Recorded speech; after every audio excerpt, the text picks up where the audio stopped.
प्रारंभ करते हैं 1857 की क्रांति, विद्रोह या प्रथम स्वतंत्रता संग्राम के प्रसार के बारे में, कैसे देश के अन्य भागों में फैला। इससे पहले हमने इनके कारण को देखा था, कौन से प्रमुख कारण थे जिनसे यह क्रांति हुई, जिसमें राजनीतिक अर्थ देखा, प्रशासनिक सुधार के रूप में हमने देखा था, सामाजिक कारण के रूप में देखा, धार्मिक कारण के रूप में देखा, आर्थिक कारण देखा, सैनिक कारण देखा और तात्कालिक कारण देखा, जिसमें एनफील्ड राइफल का आविष्कार और उसमें लगने वाले नए कारतूस, जिसमें गाय और सूअर की चर्बी मिली हो, जो हिंदू मुस्लिम दोनों के लिए अनुपयुक्त और विद्रोह के लिए प्रेरित करने वाली थी। अब हम बात करते हैं क्रांति के प्रसार की। हमने इसके पहले देखा था कि किस तरह से डलहौजी की नीतियां थी जो पूरे अवध को विद्रोही बना दिया था, क्योंकि अवध को कब्जा कर लिया था।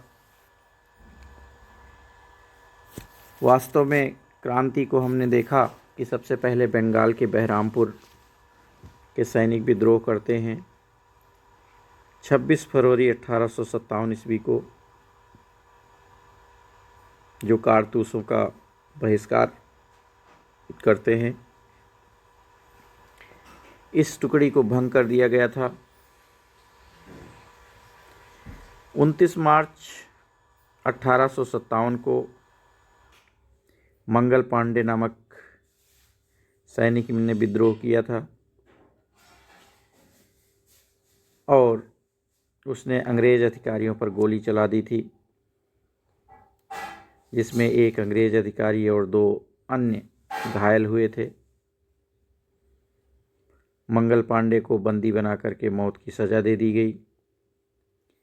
यहाँ ध्यान रखना है आपको कि 26 फरवरी 1857 बहरामपुर और 1 महीने 3 दिन बाद 29 मार्च 1857 को मंगल पांडे की घटना होती है। ये दोनों केवल 1 महीने 3 दिन का अंतर है बस। इसके बाद लखनऊ के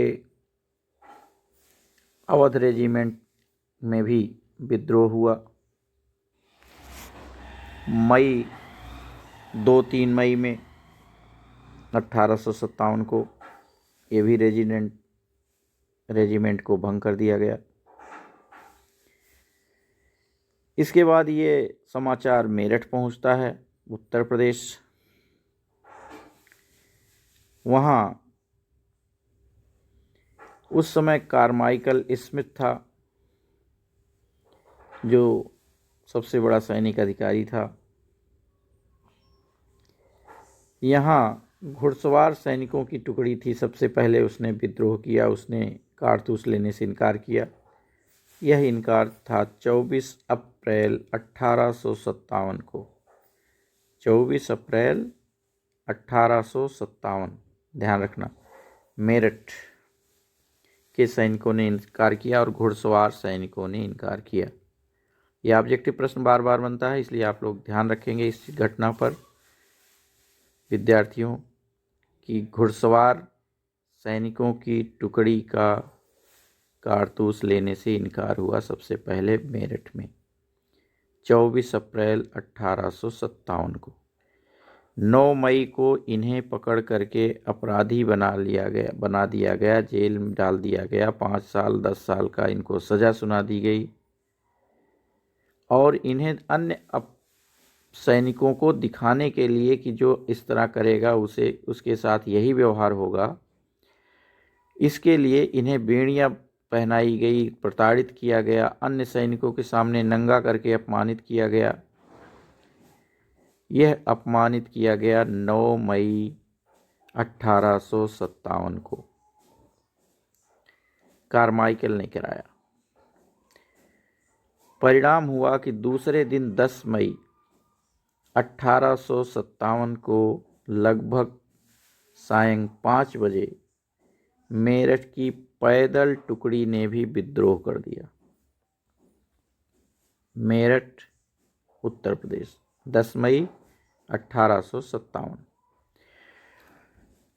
पैदल सैनिकों ने विद्रोह किया। अब यहाँ आपको जो ध्यान रखना है, सबसे बड़ा ध्यान रखने का है, जो ऑब्जेक्टिव प्रश्न में आता है और आप कंफ्यूज होते हैं कई बार।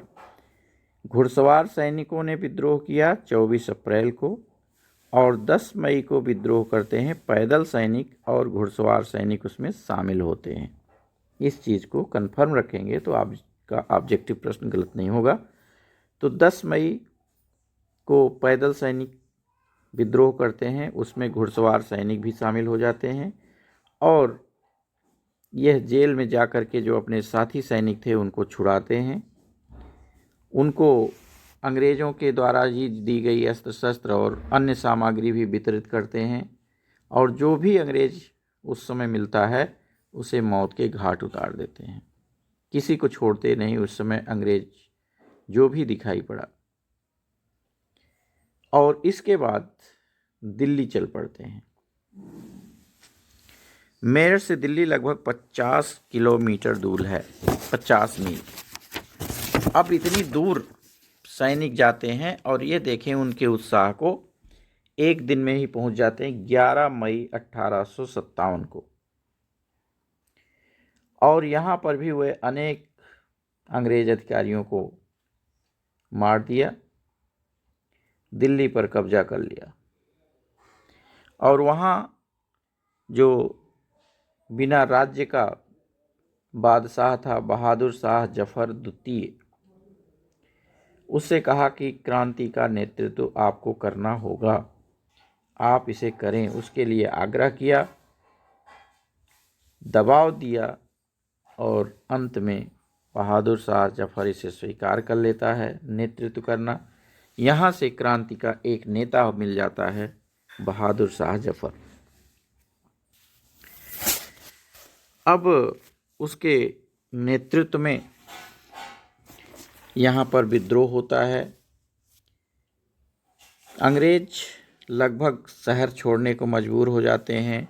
दिल्ली में एक कमेटी बना दी जाती है जो वहाँ पर सिविल शासन देखे। कुछ सेना के लिए कमेटी बना दी जाती है क्रांतिकारियों द्वारा, और यहाँ कुछ धन एकत्र किया जाता है जो क्रांति के लिए।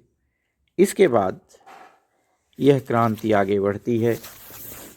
यहाँ से पत्र लिखे जाते हैं अन्य राजाओं को बहादुर शाह जफर की तरफ से क्रांति करने के लिए, विद्रोह करने के लिए। और सबसे मेन विद्रोह यहाँ से चालू होता है उत्तर प्रदेश के अवध प्रांत से। यहाँ विद्रोह चालू हो जाता है, क्योंकि यहाँ पर पहले से पूर्व पीठिका तैयार थी।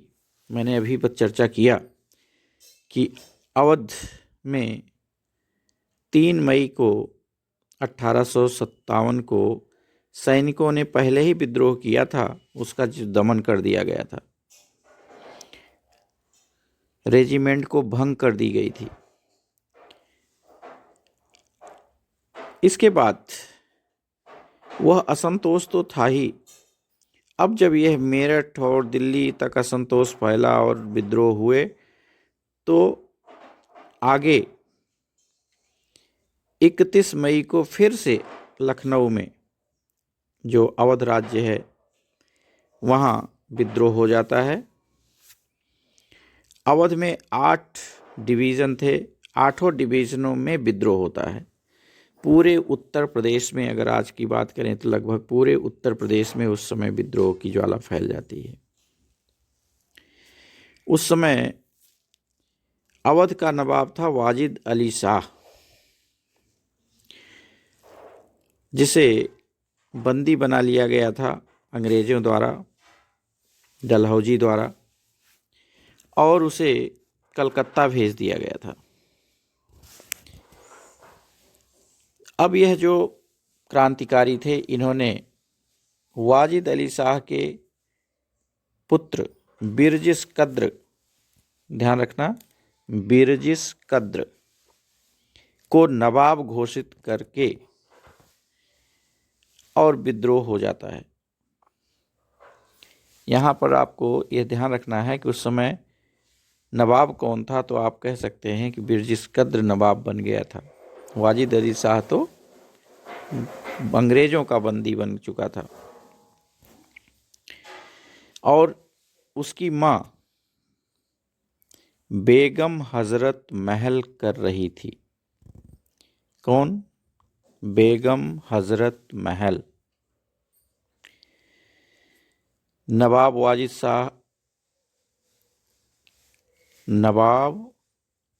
वाजिद अली शाह की पत्नी बेगम हजरत महल, पुत्र बिरजिस महल विद्रोह का नेतृत्व कर रहे थे।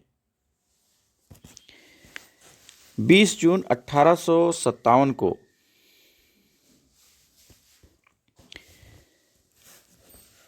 तालुकेदारों, जमींदारों और वहाँ के अन्य बड़े लोगों ने पहले जो अपने जागीर में काम करते थे, सब अपनी जागीर पर कब्जा कर लिया, जो अंग्रेजों के अधिकार में चला गया था।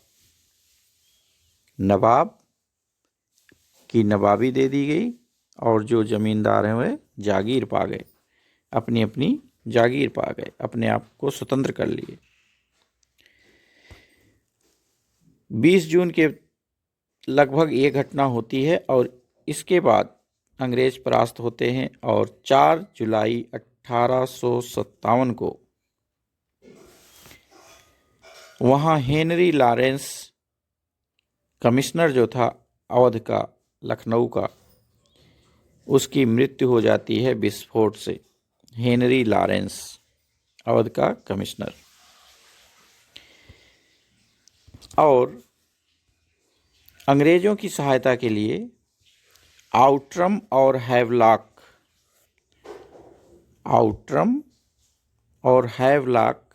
वहाँ पहुँचते हैं और जो सेनापति हैं अंग्रेजों के, कैंपबेल,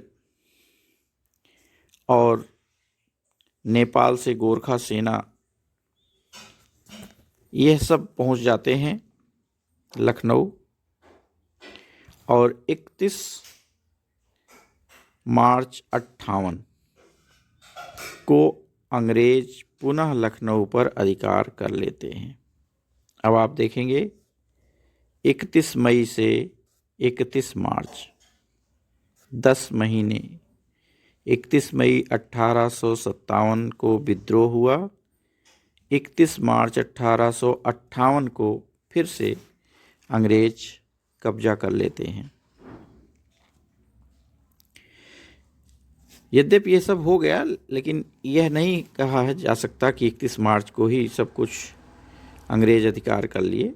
बाद में भी अंग्रेज़ों की हत्याएं होती रही, अंग्रेज़ों को लोग मारते रहे और बाद में चल करके 1858 मई में बरेली पर अंग्रेज़ों का अधिकार जब हो जाता है, तब अवधि के क्रांतिकारी हथियार डालते हैं, तब लगभग समाप्त होता है। यानी मई पूरा, मार्च के बाद मई, यानी लगभग एक साल। 31 मई से हम मान सकते हैं 31 मई तक, यद्यपि यह मार्च में अंग्रेज अधिकार कर लेते हैं लखनऊ पर, मेन पर, लेकिन बाहरी क्षेत्रों पर लखनऊ से बाहरी की क्रांति चालू रही और एक साल तक क्रांति रही अवध में। अब बात करें झांसी की।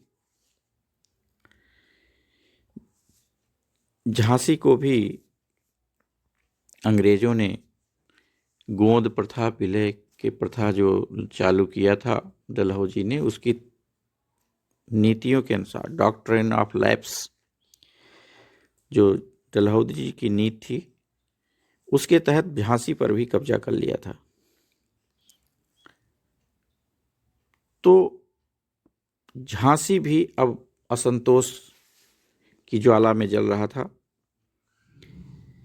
5 जून 1857 को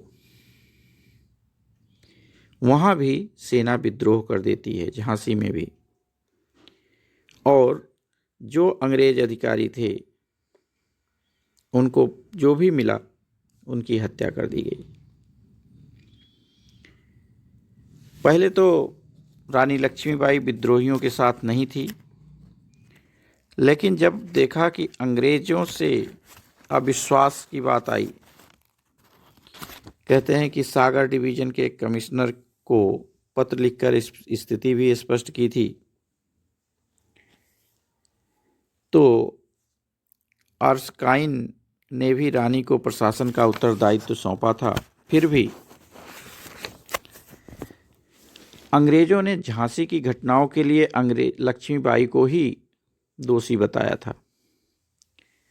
और इतना ही नहीं, ओरछा और दतिया के शासकों ने झांसी पर आक्रमण किया, उस समय भी रानी को अंग्रेजों ने सहायता न देकर के असंतोष और संदेह की दृष्टि से देखा था। अब रानी भी, झांसी की रानी लक्ष्मीबाई भी विद्रोहियों का नेतृत्व करने लगती हैं। रानी को दबाने के लिए ह्यूरोज नाम का व्यक्ति, अंग्रेज सेनापति आता है और दोनों में लड़ाइयाँ चालू होती हैं।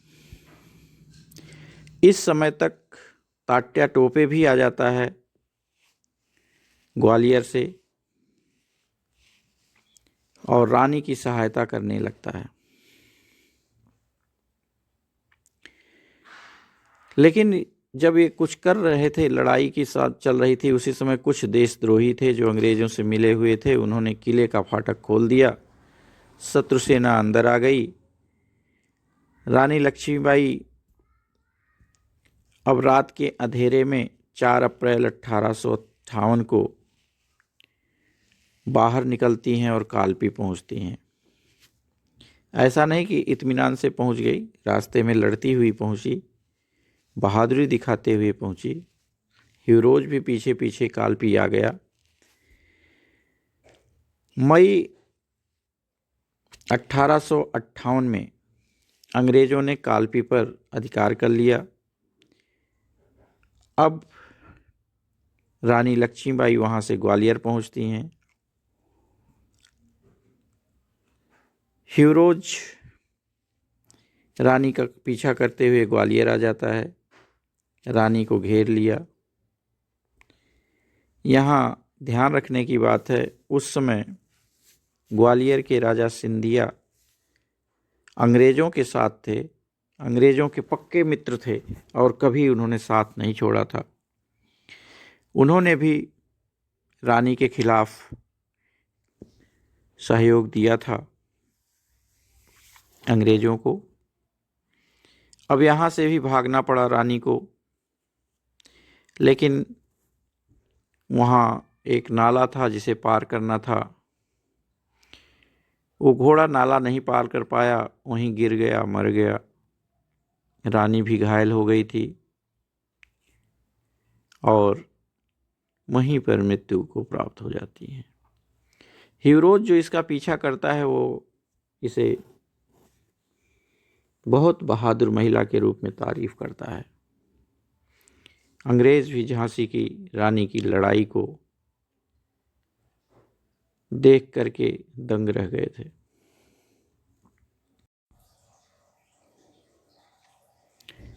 इस वीडियो में बस इतना ही। आज यहीं पर इस वीडियो को रोकते हैं। इससे आगे की घटनाओं की चर्चा अगले वीडियो में करेंगे। तब तक के लिए यहाँ विराम देते हैं। धन्यवाद। Thank you.